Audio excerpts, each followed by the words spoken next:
하나님의 말씀 로마서 15장 14절에서 21절의 말씀입니다. 로마서 15장 14절에서 21절의 말씀, 우리 한 목소리로 같이 읽겠습니다. 시작. 내 형제들아, 너희가 스스로 선함이 가득하고 모든 지식이 차서 능히 서로 권하는 자임을 나도 확신하노라.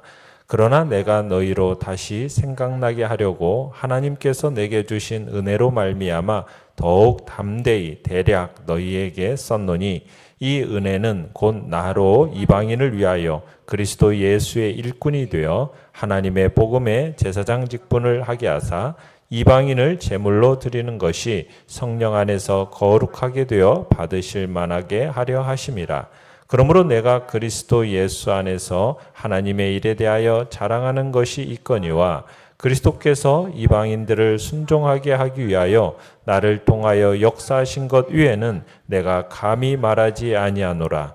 그 일은 말과 행위로, 표적과 기사의 능력으로, 성령의 능력으로 이루어졌으며, 그리하여 내가 예루살렘으로부터 두루 행하여 일루리곤까지 그리스도의 복음을 편만하게 전하였노라.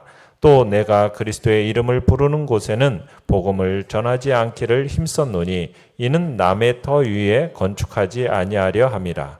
기록된 바 주의 소식을 받지 못한 자들이 볼 것이요 듣지 못한 자들이 깨달으리라 함과 같으니라. 아멘. 오늘 말씀의 제목은 복음의 제사장이라는 제목으로 말씀을 나눕니다. 오늘 본문에서 바울은 자신이 이 로마서를 쓰게 된 이유에 대해서 재차 밝히고 있습니다.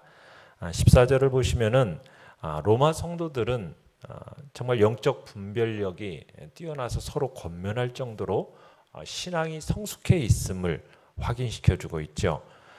그러면서 15절에서는 그들에게 다시 한번 복음을 생각나게 하기 위해서 본 서신 로마서를 기록하였음을 밝히고 있습니다.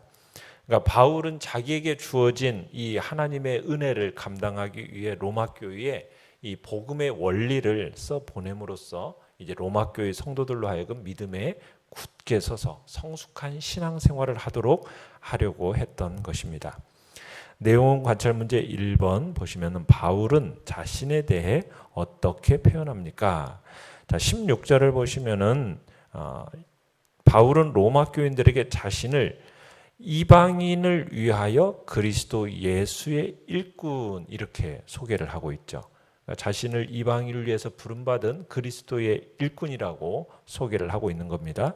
그리고는 자신이 하는 일은 뭐냐? 하나님의 복음의 제사장 직분을 이렇게 하게 되었다 하면서 바울은 자신을 하나님의 복음의 제사장 직무를 맡은 자로 묘사하고 있는 겁니다. 그러니까 복음으로 하나님과 이방인을 화해케 하는 직분을 가졌다라는 얘기입니다. 여러분, 구약시대 때 제사장의 직무가 무엇입니까? 그 직무의 핵심은 백성들을 대신해서 하나님께 제사를 드림으로써 하나님과 백성 사이를 화목케 하는 것이 제사장의 직무예요. 그러니까 구약시대 이스라엘 백성들은 누구도 스스로는 하나님께 나아갈 수 없었습니다. 그래서 모든 인간은 죄인인 바 거룩하신 하나님께 나아가면 죽음을 면치 못해 있어요. 그래서 그 중간자의 위치에 누구를 두었느냐면 제사장을 두었던 겁니다. 그래서 하나님은 비록 동일한 죄인이지만 레위 지파, 특별히 아론의 자손들을 따로 구별해 가지고 제사장으로 세우심으로써 그들을 통해서 하나님께 나아갈 수 있도록 은혜를 베푸셨던 거죠. 따라서 제사장들은 백성들을 대신해서 하나님께 제사를 드리고, 그리고 백성들과 하나님 사이가 늘 화목한 관계를 유지하도록 힘써야 했던 것이 제사장의 직무입니다. 만약 그들이 이 직무를 성실하게 준행하지 못하면 백성들은 하나님과 화목한 관계를 유지하지 못하게 되고, 그로 말미암아 비극적인 상황에 처할 수도 있게 되었던 거죠. 자, 그런데 바울은 자신을 무슨 제사장으로 부르고 있습니까? 하나님의 복음의 제사장 이렇게 부르고 있어요. 여기서 복음이란 뭡니까? 구약 희생 제물처럼 하나님께서 인간으로 하여금 당신께 나아올 수 있는 방편으로 제시한 것이 복음이에요. 그래서 바울은 지금 이 복음을 하나님과 멀리 있던, 그래서 비극적인 운명에 처해 있던 이방인들에게 전해서 그들로 하여금 복음을 믿고 하나님께 나아갈 수 있도록 제사장 직분을 감당하고 있다. 지금 그 얘기를 하고 있는 겁니다.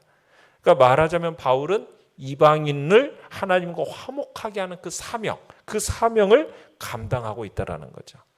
바울은 이 하나님의 복음의 제사장 직무를 수행하는 일에 게을리하지 않았고, 그래서 그는 수많은 사람들을 하나님과 화목하게 하고 그로 말미암아 그들로 하여금 하나님께 영생의 구원의 축복을 누리게 했던 것입니다. 내용 관찰 문제 2번입니다. 바울이 하나님의 일에 대해서 자랑하는 내용은 무엇입니까?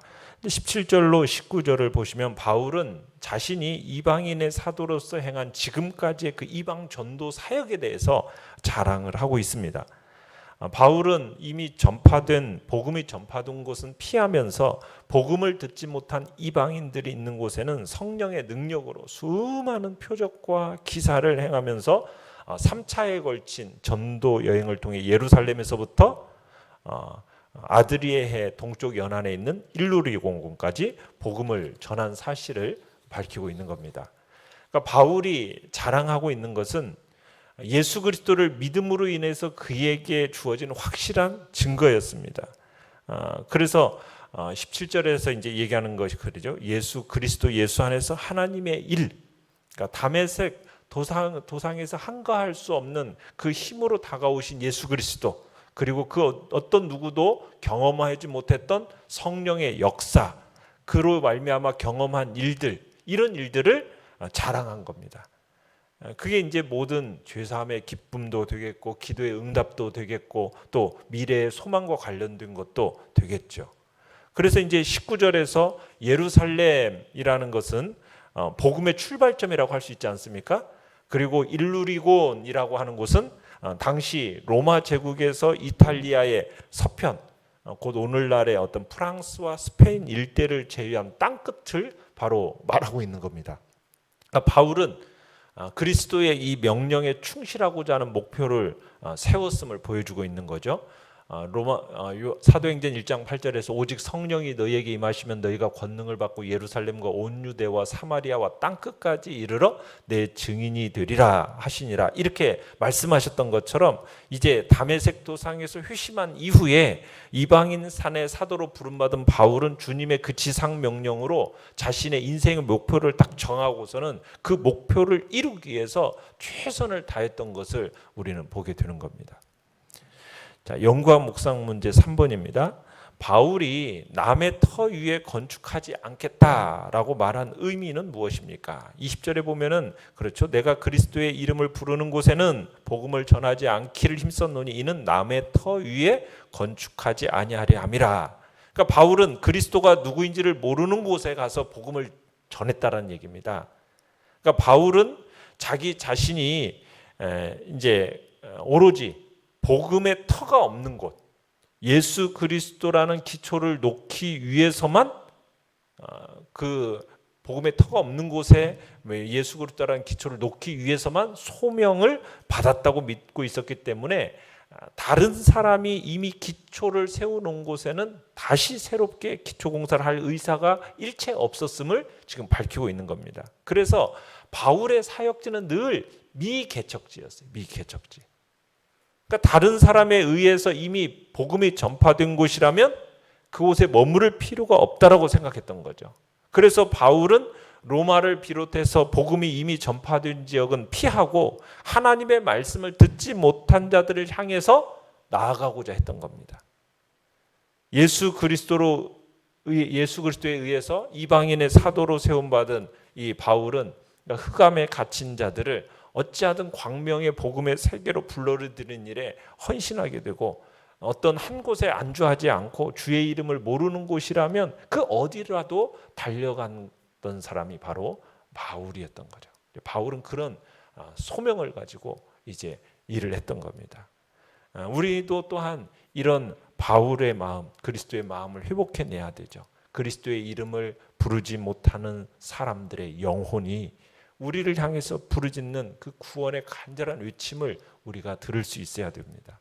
그들은 그리스도를 구주로 고백하지 못하지만 그들의 영혼은 어쨌든 그리스도를 아는 우리를 애타게 부르고 있다. 지금 그런 실정이라는 거죠. 그래서 우리는 모두 다가 그리스도의 심장을 가지고 그들의 애타는 소리에 응답하면서 저들에게 우리가 나아가 복음을 전하는 것이 우리의 또한 사명임을 다시 한번 생각하게 됩니다. 느낀 점 4번입니다. 그리스도 예수 안에서 하나님의 일에 대해 자랑하는 바울의 모습을 볼 때 어떤 느낌이 듭니까? 자, 바울이 이렇게 이제 과거 자신이 행한 이 이방인 전도 사역에 대해서 언급하고 있는 것은 단순히 그냥 자신의 업적이나 어떤 선교 여정을 나타내려 보이려고 한 것이 아닙니다. 다만 자신의 사역이 그냥 유대인뿐만 아니라 이방 백성 중에 택한 자들까지 구원하기로 작정하신 그 하나님의 구속 계획에 따라서 이 일들이 진행되고 있다는 것을 지금 보여주고 있는 거예요.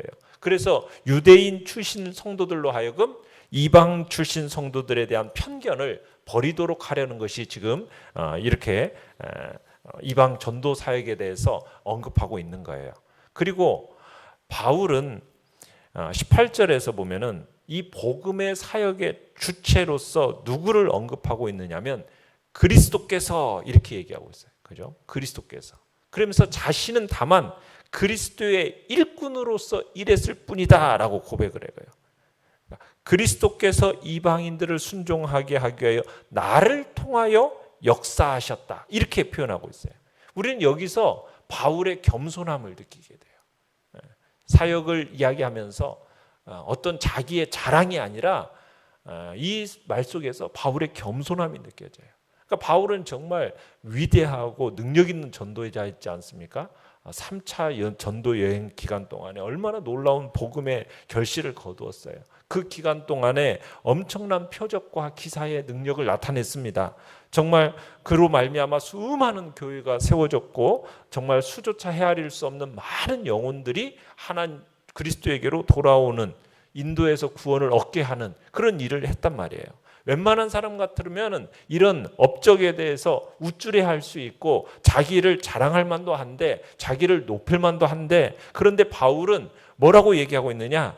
그리스도께서 나를 통하여 그리고 19절에서는 성령의 능력으로 이루어졌다 이렇게 표현을 하고 있어요. 그러니까 모든 복음의 사역의 주체를 누구로 지금 얘기하고 있는 겁니까? 내가 한 게 아니라는 거죠. 그리스도께서. 그리고 자신은 뭐예요? 단지 그분의 일꾼으로서 일을 했을 뿐이다. 이렇게 말하고 있는 거죠. 자기에 대해서는 자랑할 것이 없는 거죠. 오직 그리스도, 그분만이 자랑의 대상이 될 뿐이라고 말하고 있는 겁니다.